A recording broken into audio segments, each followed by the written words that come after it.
Donald Trump made a shocking prediction about the future of the United States at a campaign rally in Grand Rapids, Michigan, on Tuesday.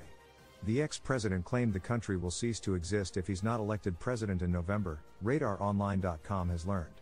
He turned to fear-mongering during Tuesday's speech, in which he repeated his claim that the country was facing a bloodbath due to migrant crime. As Trump addressed the crowd, a line of law enforcement officers stood behind him. Trump continued to blame crime rates on immigrants, whom he referred to as animals, while also making the baseless claim that countries like China were only sending military-age men across U.S. borders. After he riled up his base, the ex-president bizarrely painted himself as the country's savior. "Because if we don't win on November 5th, I think our country is going to cease to exist," Trump told the crowd. "It could be the last election we ever have. I actually mean that. We don't win, I think this could be the last election we ever have. That's where our country's going." The embattled ex-president, who is set to go to trial in his hush money case on April 15, doubled down on his claims as he spoke about the alleged victims of what he branded Biden migrant crime. Trump continued to vow that no such crime would happen under his watch. Ironically, critics and anti-MAGA politicians have expressed fear for the future of democracy if Trump is elected in November, warning that he could use public office to enact revenge on his political adversaries.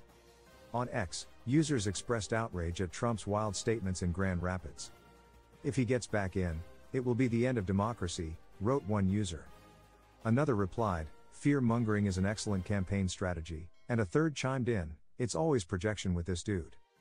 Trump keeps saying if he doesn't win it will be the last election we ever have, but it must be projection because he's the one who said he wants to terminate the Constitution, jokes about more than 2 terms and admires authoritarians who rig their elections to ensure they win," wrote another ex-user. MSNBC's Katie Tour discussed Trump's claims with NBC reporter Vaughn Hilliard. "This is something that Americans have heard, this sort of severe immigration rhetoric for a long time.